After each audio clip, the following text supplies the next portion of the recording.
Oh, this mic's so far down. Hey, there we go. I am doing great because I only have a week and a half left of content to cover, and then I'm relaxing after that. Oh, actually, I forgot to make a Piazza post. I'm going to make a Piazza post probably later today. I was going to do it before, but I got caught up with stuff of what y'all want to see during the 2 review weeks. We'll do that voting. I mentioned it a few times, but I'll get that post. Or if you want to watch me just make that post right now. Nah, I'll just do it later and then talk about it on Friday. But yeah, Paul and I are starting to talk. We plan on coordinating across the lectures. So I'll create one Piazza post, and in mine and Paul's lectures, we'll just, whatever you all vote for, that's what we'll talk about those last 2 weeks. There's a few things that we want to do regardless. So we're going to take 2 of those lectures, it looks like. And then the remaining 4, it's whatever y'all vote for. The 2 things being classes in Python and the LO4 review lab, which is going to be in lecture because we don't have an extra lab.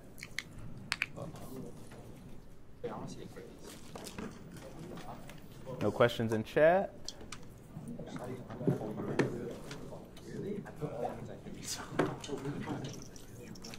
No questions in chat. All right, let's talk about BSTs. So BST, binary search trees. So let's talk about it.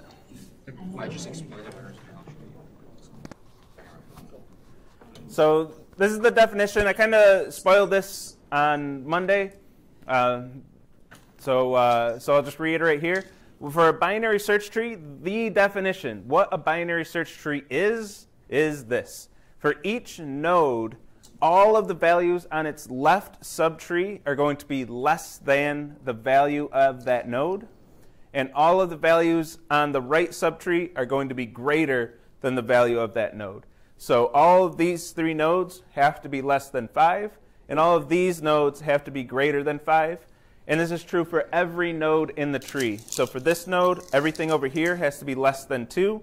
Everything over here has to be greater than 2. Less than 8, greater than 8. As long as that is satisfied, we got ourselves a binary search tree. So this is the property that has to hold. The question becomes, what do we do with duplicates? So duplicates depend on your implementation. Really depends on what you're trying to accomplish with your tree. There are 3 choices. Either break ties to the left, break ties to the right, or don't allow duplicates at all. So as long as we have one of those choices, my code that I'll show, I believe breaks ties to the right. I should know that off the top of my head, but it's just arbitrary where to break ties. I do allow ties in the code that's in the repo for what it's worth. In the repo and on the slides. So that's a binary search tree. You now know binary search trees. It's just this property. So just like linked lists and trees, why do we care and what can we do with this is what we want to talk about. And how do we work with these things? So here's our code for a binary search tree. This is going to look just like our sorting algorithms. We have things that we need to store in a sorted order. So we're going to want that comparator. We're used to these. It takes 2 things of the type parameter and returns a Boolean, which says it is true if the first input should go before the second one and false otherwise, so false for ties as well. So that's our binary search tree. And like I said last time, we're not going to add anything to the binary tree node class, but we are going to create this binary search tree class, which is going to have a root to a binary tree as a variable, as one of its state variables. So for a binary search tree, we have the root to the tree. Just like when we had a stack, we would store the head of the linked list representing our stack. We're doing the same thing. We're wrapping our binary tree around with this binary search tree class, and then creating a binary search tree by using our binary tree node structure. And then there are 2 methods that I want to talk about with binary search trees, 2 fundamental methods for these things: insert and find. Insert, here's a value, put this thing in the tree. Find, here's a value, tell me the node of where that value exists, or null if it doesn't exist in the tree. And we're going to leverage that fact, the property of the tree. Everything to the left is less than, according to our comparator. I'll say less than just because it's easier to say, but that will be based on our comparator, which may or may not be less than. It might be whatever comparator we want to come up with. But less than to the left and greater than to the right, we'll take advantage of that property to write these two methods.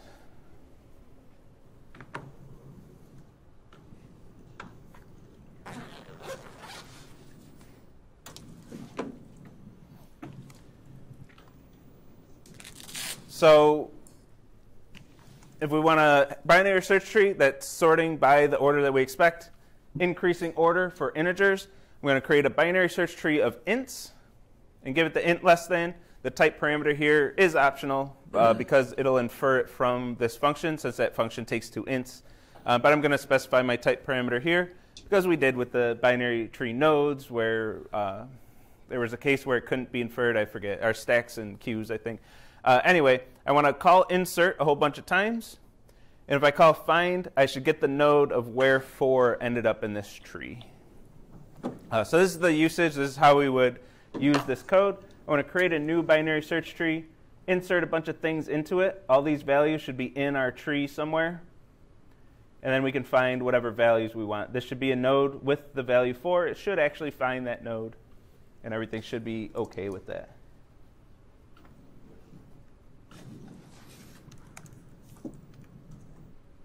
All right. The next slides are find algorithms. So anybody have questions about this so far? Hopefully I didn't lose anybody yet. But if I did, I want to know about it. Yes? How is the insert working? How is it inserting it into the... So we haven't done the code for insert yet. I'm going to do the code for find and then the code for insert after. Just because find's a little simpler to explain. So I'll do that one first. But we'll talk about all the details there. Yeah? 5 is the top of the tree? Yes, 5 will end up being the root of the tree. I guess I just got to go to the insert method since those are the questions. 5 will end up being the root of the tree. My implementation is going to find, for each time we insert, find the first valid spot for that value and then insert it there.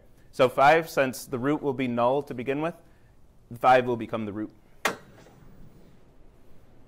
All right, so let's look at find. Find's a little simpler, like I just said. Find is a little simpler to explain, so I'll start with this. Then insert's the, I don't know, the juicier one. I think that it's more interesting. So find, I'm going to write recursive, of course, because we're working with trees. This one actually isn't too bad to write with a loop. If you want a warm-up one, if you're taking on my challenge, find is a lot easier to write.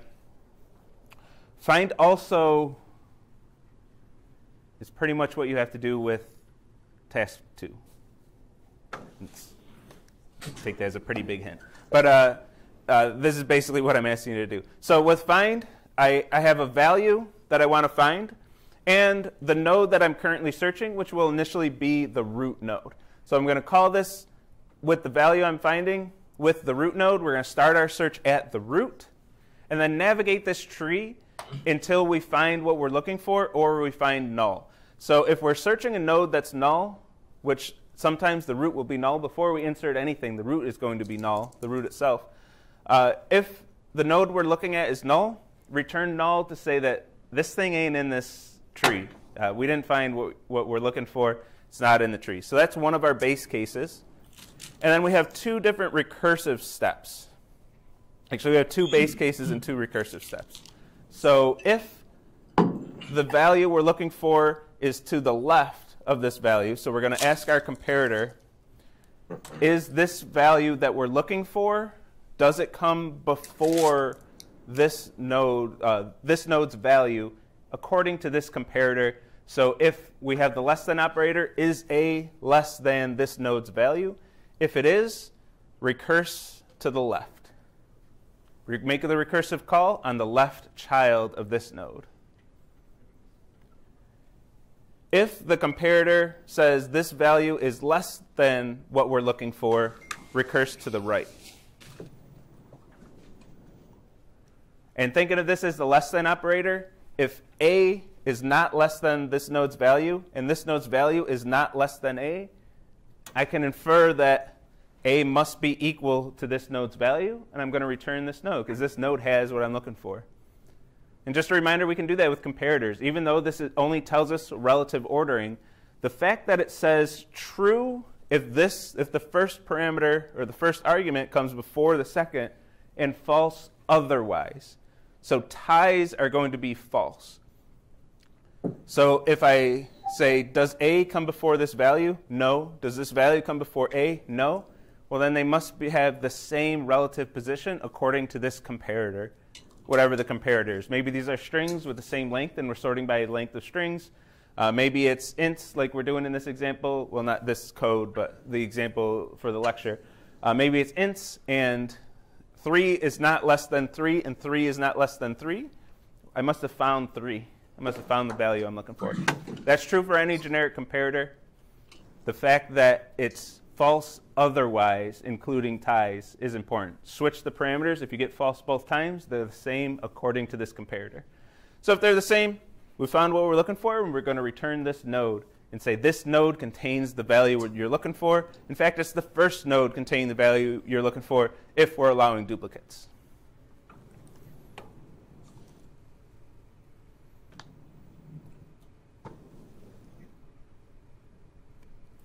Let's visualize this thing. So we have this binary search tree. We're looking for the value 4, and we're using the less than comparator for ints. So standard sorting with numbers. We're going to check the root. 4 is less than 5. Hope we can all agree on that. So we're going to go to the left. If the value we're looking for is less than this node, and we have the property of binary search trees that everything in the left subtree will be less than that node's value, well, if this value is less than this node's value, the value we're looking for is less than this node's value, if it exists in the tree, it must be in the left subtree. So we're going to continue our search down here because we've just eliminated all of these nodes from contention.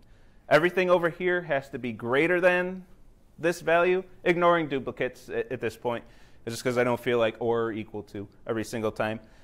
Ignoring duplicates, everything over here must be greater than 5.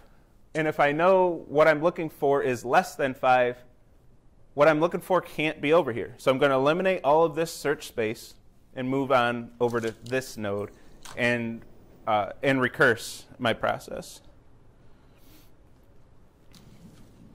Yes, this is tail recursive.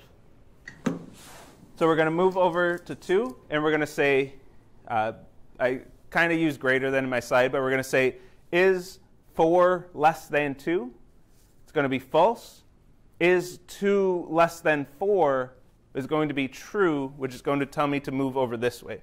Since what I'm looking for is greater than the value that I'm of this node, I know that if the value that I'm looking for is in this tree, it must be in the right subtree of this node.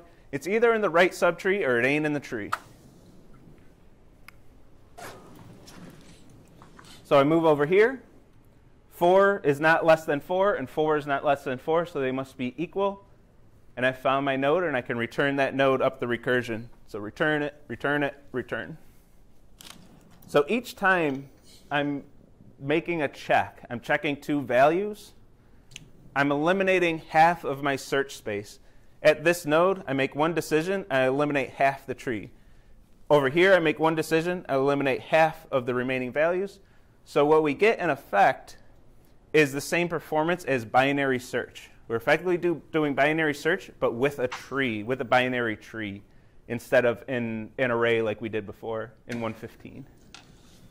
But we get the same runtime. We're going to get that sweet, sweet log n runtime, which is very fast.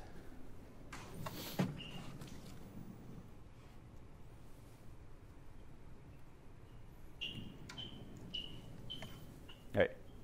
Any questions on find? And a big part of this, so BST is actually a topic that I want y'all to know.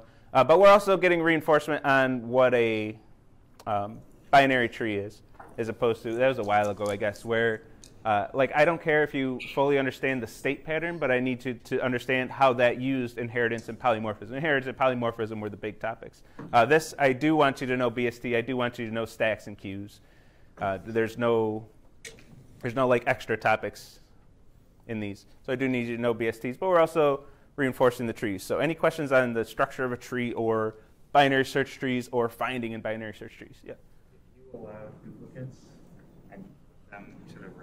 this would get a lot more complicated, right? Not really, actually. So if we allowed duplicates and then either put them to the right or to the left, find wouldn't get more complicated because the first time you find an element, like if this was also 4, we would just stop right here. We would find 4 and return. We would never even know that the duplicates existed. We would just return the first node that we find that contains that value. Yes? Since we're at 4, what's running, the if or the else? Like if node equals null? Or the If so for 4 equal 4, yeah. in the code, this would be these checks. So we would call the comparator is 4 less than 4 would be false. And then is 4 less than 4 the other way around, that would also be false. So then we can infer that these values equal each other. We're inferring that 4 equal 4. So in my slides, when I'm going through visually, I'm kind of cheating a little bit from what the code will actually do. But because we reversed the order of the parameters and we got false both times from our comparator, we're inferring that they're equal to each other according to that comparator. So when this is less than 4 less than 4, 4 less than 4, returns false both times, then we're saying, OK, these values must be the same. Yeah? After 4, is it no? For this one? Once we're at 4, right? There's nothing after 4. Yeah, so once we hit the node 4, we hit this else, and we're returning. We're not making another recursive call. If we were looking for a value that's not in that tree, then we're going to keep making recursive calls until we hit null. We're going to call it with a node that's null, and then we're going to return null to say that this value is not in the tree. So in this tree, if we're looking for the value 3, we're going to take this same path. We're going to say less than, greater than, and then when we get here, we're going to say less than. We need to move to the left. The left subtree, the left node, the left child here is null. So we're going to make a recursive call on this null, and then the recursion is going to return null and say, hey, we got to a null node without finding what we're looking for. Therefore, this value must not be in the tree. But the only way we get to null is if the value is not in the tree, because we would have found that value if, like any one of these values, 5, 2, 8, -3, 4, 7, 14, if we look for any one of those values, we're going to find that node by going through this algorithm. If we're looking for 14, okay, greater than 5, so go to the right. Greater than 8, go to the right, and then we find it. 7, less than 8, go to the left, 7. We're going to find any value that's actually in here by using the algorithm. So if we ever see a null, we're looking for 6, for example. We go here, here, here. We get to a null. A recursive call where the node is null. 6 isn't in the tree. So we return null in our base case. Is that good? We good with that? Cool. So the only way to get here is if that value actually isn't in the tree. So we're leveraging that property. Everything to the left is less than. Everything to the right is greater than. We're leveraging that property to write our algorithms. Since we can have a guarantee that if we have a BST, it has to fit that property. It has to have those properties. We're going to write our algorithms to take advantage of that fact.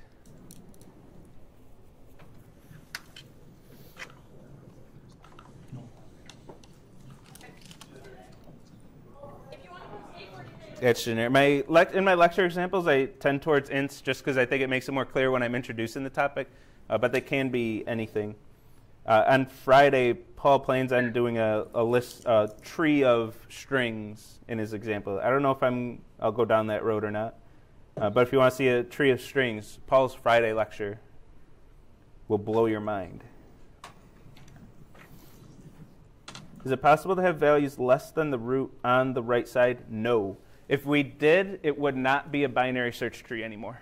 Not allowed. Absolutely not allowed. So if the comparator says some value, like say the value 3, should come before 5, we cannot have it on the right side of the tree. Not allowed any way, shape, or form. Can't have it. If we did, it would no longer be a binary search tree. And that's the fundamental property of these binary search trees. It has to have that property.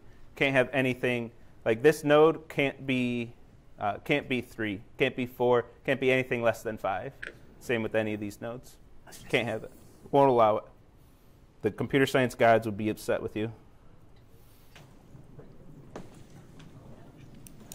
And we're going to ensure that that property is always upheld by writing our insert method. The only way that we can add values to this tree, we're going to make sure that our insert method does not allow that to happen. Our insert method is going to be the one that enforces that structure. Our insert, we're just never going to insert anything in the wrong position. So with insert, we have a little more logic here, a little more to talk about than find. So if we insert and the root is null, we're done. We have an empty binary search tree, so the very first thing we add is going to be the root. And in our implementation here, that's going to be the root forever. So if root is null, we got a new root. End of story. Nothing else, no other decisions to make there. Else, we're going to call our helper method and enter our recursion. We're going to start at the root, which we know is not null, and add that value with our recursion. And we're going to check our comparator. If the node's value comes before the value that we're inserting, we're going to move to the right. If the right child is null, we got our spot. That's where we're going to insert. So if I say, OK, the value I'm adding is greater than the node I'm currently looking at, and this node's right child is null, that's where I'm going to insert this value. And that's going to satisfy all of the criteria. I'm putting something that's greater than this node's value on its right child. If that is not null, if the right node is not null, if there's already something that's been inserted there, make a recursive call and move to the right child and ask the same question. Ask that right child, hey, do I go right or left? If this is false, so I'm breaking ties. I always forget if I break ties to the right or left. So I'm going to break ties to the left. And anything that's equal value is going to go to the left in my tree. So if this comparator said false, I know that this node's value is not before the value that I'm inserting. So I'm moving on to the left, and any ties, less than or ties, go to the left. So same thing. If the left node is currently null, I found a spot, I found a home for this value that I'm adding, and I'm going to put it there. I'm going to put it as that left child. If I haven't found a home yet, there's something already taking up that left child's spot. I'm going to make a recursive call and move on to the left. And recursively go to the left until I find a valid spot for this value that's null. And then I'm going to create a new node and add this value there in a new node.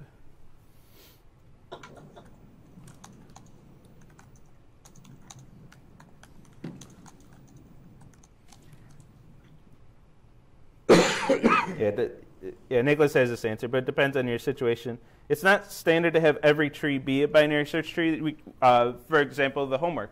We have a decision tree that has nothing to do with binary search trees at all. It's still a tree structure, but it's structured as a decision tree, which is just another application of trees. I used to talk about expression trees in class. Those aren't binary search trees, but it's another application of trees. It just depends on what you're doing with your trees, or what problem you're facing. If you have a problem where trees are going to help you solve that problem, and it doesn't happen to use binary search trees, then absolutely. You can use a tree that's not a binary search tree. Binary search trees, I'd say, are the most computer science-y application, just because we love teaching about searching and sorting for some reason. I don't know, so many of our examples are searching and sorting. But we love talking about that and teaching about it. So it's kind of like the standard CS thing. If you're going to have a course where you talk about trees, you talk about binary search trees. I can't fight it. It's just ingrained in computer science, which again means that your recruiters might ask about that. So I better cover it, or else I'm doing you a disservice. It's just so ingrained in the industry, both academia and practice, at least for the interviews.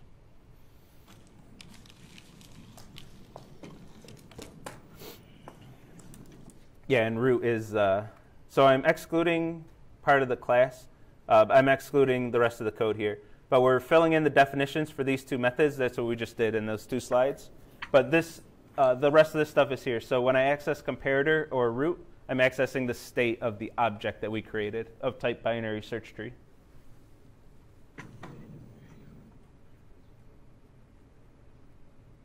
Oops, went way too far. So insert, say I want to insert 7 into this tree. I'm going to ask myself one thing. Is this node's value less than 7? It is, so I'm moving on to the right. Make a recursive call and start the process all over again with this child node, the right child node. And I'm going to say, is this node less than 7? Is 8 less than 7? Yes. Or no, it's not. 8 is not less than 7. So that's false, so we're going to move on to the left. And we find null. This node had no left child, and the value we're inserting needs to go into the left subtree of this node. There's nothing there. It's null right now. There's no left child. So this value is going to go to the left of this node. It's going to be that node's new left child is going to be 7. When we were visiting 5, that right child, we said, OK, the value we're inserting needs to go on your right subtree because it's greater than you. But the right child was not null, so we had to recurse and keep going down the tree until we find a valid spot. But every time we're checking our condition. Is this value we're inserting greater than or less than the node, the value at this particular node? So we're explicitly asking, how can we insert this value but satisfy the structure of a binary search tree? And then moving down, recursing to find that valid position where we can put that value and satisfy that condition for every single node in the tree. Yep. When you do a dot next or a dot left, how does it, not dot right or a dot left, how does it actually move to the right? Through recursion. So I'm making a recursive call. So when I say dot left or dot right, how does it actually move? Because I know you have a class that has that as a parameter. So each of these binary tree nodes has a left and a right child, which may or may not be null. And when I say dot left, I'm making a recursive call. So each time I go down the recursion, these are more stack frames being added to the stack for the recursion. So I have a stack frame for insert, which is calling insert helper with the root node. So I have a stack frame for the root node that makes a recursive call of insert helper on the right node. So I'm calling insert helper again with the same value for A, but node is now this node. So I'm moving down the tree using recursion. And now that it's that node, then I'm going to hit my conditional here. That node's left is null. So now what's left is this new node that's going to contain the value that I'm inserting. But moving through the tree is using recursion.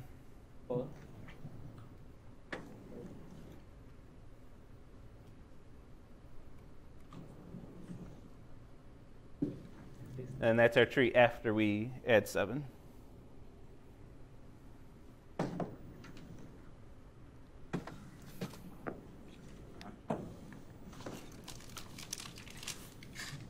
What if there was a 6 on the left side already? So if there was a 6 right here, then 7 would be added down here. So we would recurse one more time. We would say, OK, 8, we got to go to the left, but you have a left child. If it had a left child, that's value. Let me explain this a different way. Let's add, I want to do 7.5, so the example is the same, but I got integers here. Let's add 12 to this thing. So if we added 12, we're going to start at the root, greater than 5, 12 greater than 5, so go to the right. 12 greater than 18, so we're going to go to the right again. We'll get to this node, and we'll just keep recursing. We'll keep checking nodes and repeating the same process as we go deeper and deeper into our recursive calls. So we're going to do the same check here. Is 12 greater than 14? No. So we're going to move to the left. The left is null, and we'd add 12 is the left child of this node containing 14. 12 will go right here.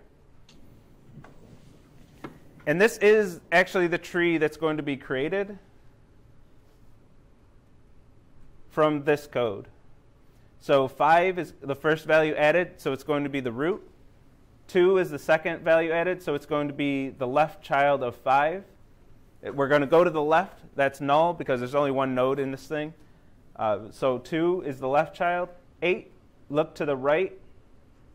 That's null, so 8's inserted there. So we have 5, 2 to the right, or 2 to the left, 8 to the right. 4 is going to go to the left to 2 and then be stored at the right of 2. 7 is going to go to the left over to 8 and then to the right to 8 and then the left. That's the one that we added visually. 14 is going to the right to 8 and then to the right and being 8's right child. And then -3 goes to the left to 2, goes to the left. The left of 2 is null, so -3 is added there. So adding these values in this order is going to generate this exact tree. But using our code from the slides, using our class, this is the exact thing. We added 5, then we added 2, then we added 8, then we added 4, then we added 7, then we added 14, and then we added -3. Holy crap, I actually remember that order. So this is the actual binary search tree that's created from that order of insertions, which hopefully clears up a few of those questions.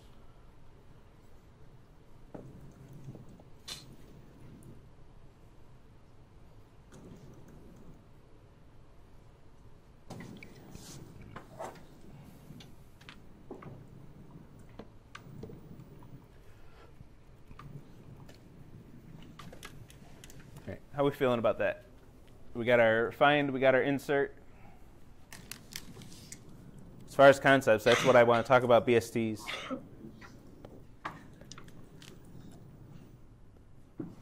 Yeah. For the comparator, I saw that you put in 2 ints for the comparator function. So the comparator, because we're working with ints, the comparator has to take 2 ints. And for this example, we're using just less than, a function that says, is the first input less than the second input? But that comparator can be anything, but it does have to match the type parameter. So if I have a binary search tree of strings, I need a comparator that takes 2 strings, just like our sorting functions did. The comparator has to match the type that we're storing. So we have to have a way of comparing the type that we're storing in the tree. So it has to match the type parameter that we give it. So if we have a tree of doubles, I need a comparator that can compare 2 doubles so I can determine the order of these doubles. Right, does that make sense? So when we insert our first value, we have to make sure that it's in the middle so that it be balanced. So that's a good question. My next slide is gonna talk about that a little bit. But the first node with my implementation here, the first node that's inserted is always going to be the root, and it'll be the root forever, which is a problem. So there's a problem that we can have here. Now, I inserted these in a very specific order so that I'd get a balanced binary search tree. That's no accident. I made sure I inserted them in a very, very specific order that I'm inserting at, in levels, and I made sure that I inserted the middle element first, just for the slides, just so everything looks pretty. But what if I didn't? So, doing my whole setup, and I forgot about this damn slide. If we do an in-order traversal, we print the things in sorted order. I don't have too much to say about this. But in-order traversal, okay, if we have this property where everything to the left is less than and everything to the right is greater than, my in-order traversal is going to move to the left, print everything to the left. That's everything that's less than this node. Then print this node, and then go to the right and print everything that's greater than this node. If I do that for every node in the tree, I'm going to print those values in sorted order. Right? Who's going to tell me I'm wrong? If I do that for every node, everything over here is less than, everything over here is greater than, and I'm going to print everything over here, then this, then everything that's greater than. If that's true for every single node, and I'm recursing through all the nodes, I got to be printing them in sorted order because of the property of a binary search tree. Of every node's left subtree is only less than, and right subtree is only greater than. And if I'm allowing ties, the ties get printed in there in the same order. arbitrarily. If I got multiple 2s, those 2s are going to be printed in that order. As long as I'm consistent with the way I break ties. Actually, even if I'm not, I guess it would still work, I believe. But why wouldn't we be consistent? All right, now what I was building up to. So these operations, find and insert and delete, but I'm not talking about delete because I don't want to. It causes issues with this implementation. These operations are very efficient if the tree is balanced. So by balanced, I mean the left subtree is roughly the same size as the left subtree. Did I say left twice there? Anyway, the right and left subtrees are about the same size. I have them exactly the same size because it's pretty on a slide, but they might be off by a little bit. If I add one more element to that tree, it can't be completely balanced. They can't be exactly the same size for every node, but close enough. If they're close to the same size, we call that a balanced tree. Fully balanced would be the one that I have for terminology. And if we have a balanced binary search tree, both of these methods run in log n time. And it's very efficient, very fast. If we want to find something in a binary search tree that's balanced, log n time. We have n elements, and every time we make a decision, we move from one node and go down the recursion, down the tree one step, we're eliminating half of the search space. If we eliminate half of the search space, log n times, we've eliminated total of n search space. Well, that's the whole thing.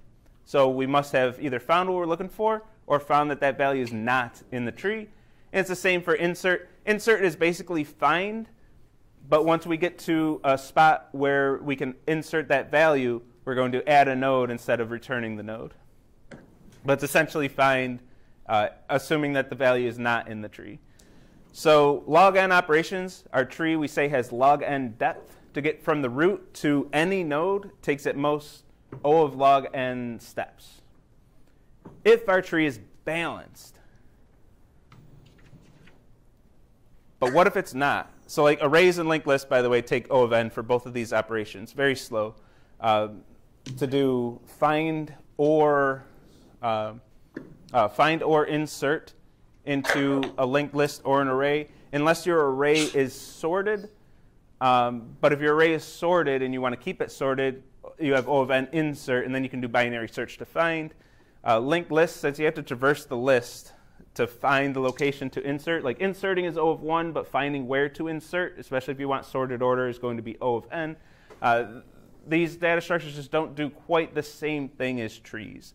So each of these three data structures have their place and have their applications where you want them. If a tree, you're constantly inserting and finding things in sorted order, you can get log n on both those operations by using a binary search tree that's balanced. Oh, and we can sort in. We have a new n log n sorting algorithm too.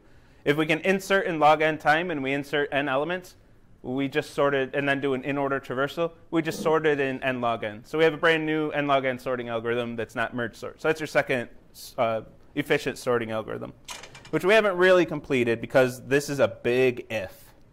That's a big if. So what happens if I'm not careful about the way I insert things, and I insert the nodes in sorted order? I insert -3 first. That's going to be my root forever. I insert something that's greater than that.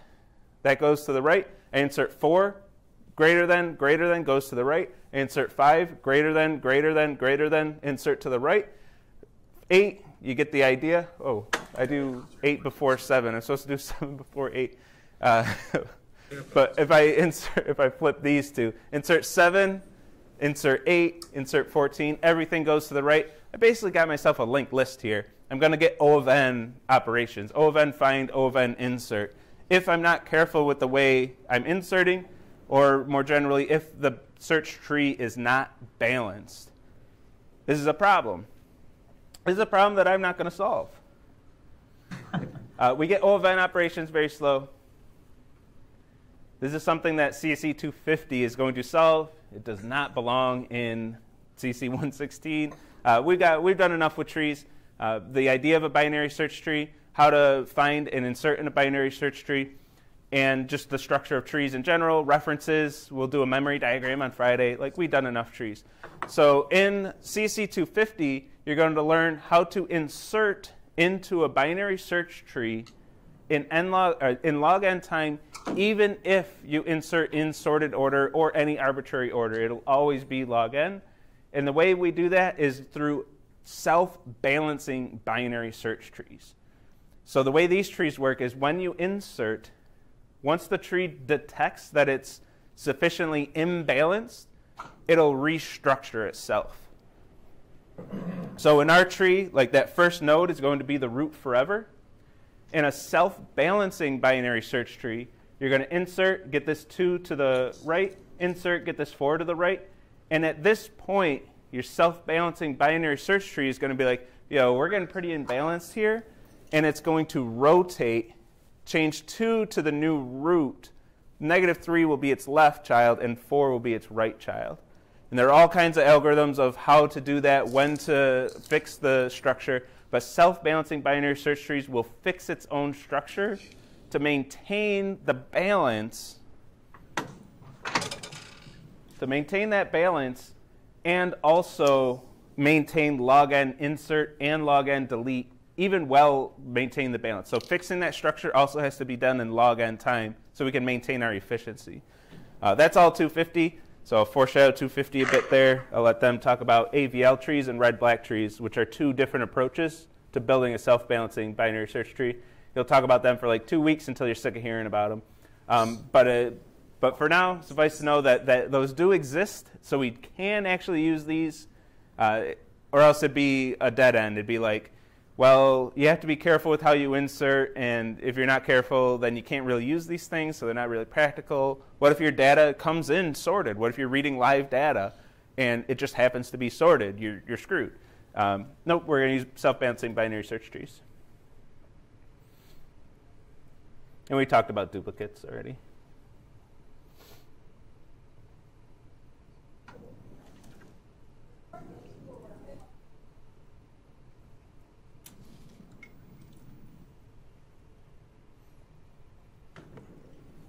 Yeah, constants suck. I didn't solve all your problems. I solved your problems. I said, go take 250, right? 250 will solve your problems. Yeah, the log, I see where that thread was coming from. The log base, we don't put the log base in our asymptotics because you can always change the base by multiplying by a constant, and we don't care about constants in asymptotics. So if you have the log base 10, if it's log base 10 of n, that's equivalent to log base 2 of n over the log base 2 of 10. So it's 1 over the log base 2 of 10 times log base 2 of n. 1 over log base 2 of 10 is a constant. That gets eaten by the asymptotic notation. So we can always change the base to whatever base we want by multiplying by a constant. Therefore, asymptotics don't care. We just say log of n, not no base attached to it. This is why we don't do bases in asymptotics. I want to cry. I can't help you with that one. I'm there, but like,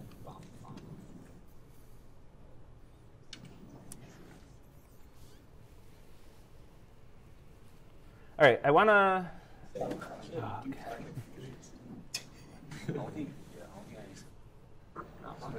Yeah, if you want to stop crying, that's decent advice.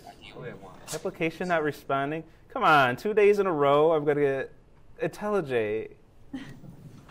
Just let me do some live coding, IntelliJ. I can't even blame IntelliJ for the other one. Let me force quit and restart it. I can't blame IntelliJ for the other one. I found the issue. I'm going to blame all of you. Somebody should have called me out. No, I don't even think I showed the issue in lecture, so you didn't have a chance. I had my example code, and I never called it from my main method. My main method was just empty. So it was running fine. There was just no code to run. And that was my issue. So I pushed to the repo and updated that. It happens. It happens. So I want to go into our code here.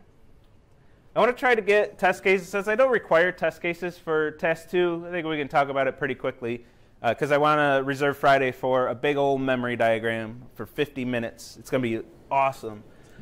So for objective 3 for 2, this one used to be LT4, so that's what I'm thinking of. Make decision. So right now, the decision that your AI player makes. So this is whenever the AI engine needs to ask an AI player, hey, what are you going to do at this time? I believe it's asking once per second, the way the code's set up, but you can change that. You can have it make decisions faster.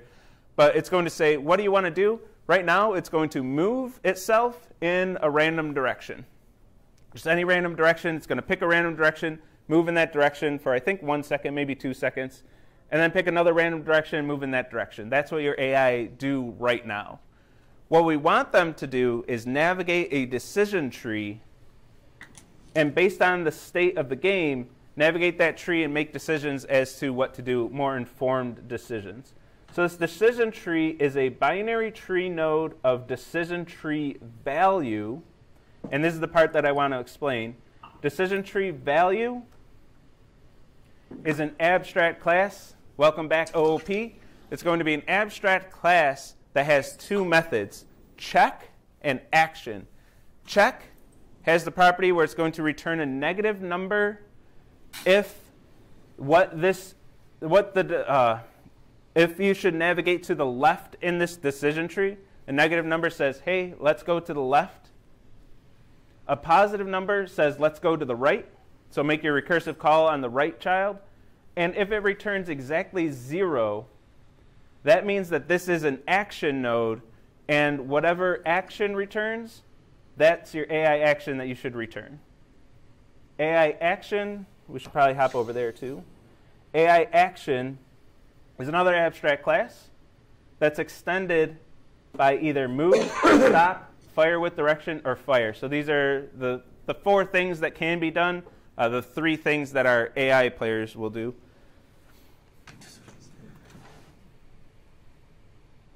So these nodes are either decision nodes, which is going to take some function that takes the state of the game and decides whether we're going right or left, and then just does something. This doesn't have to. This shouldn't ever get called, as the comment says.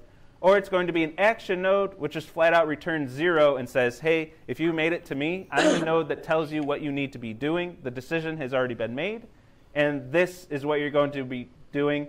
So your function is going to return that action, and that's what's going to be returned. So there's a decent amount of structure here.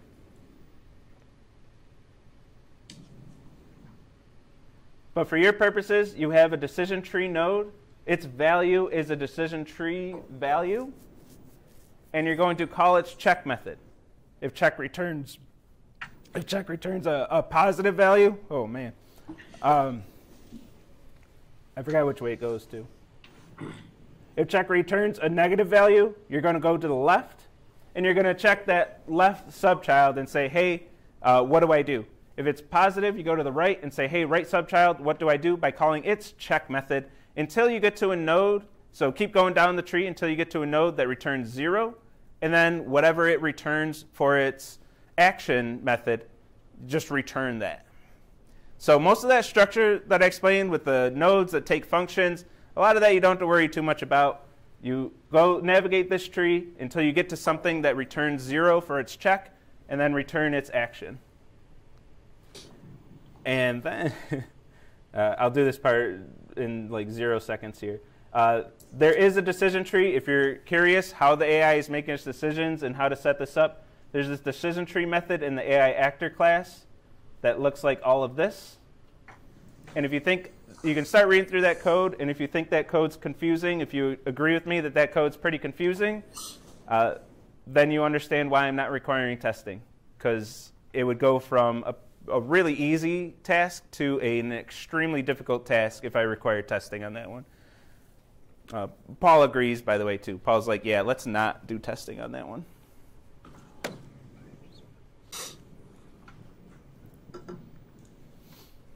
There's no harm in giving you an easy task, especially towards the end of the semester.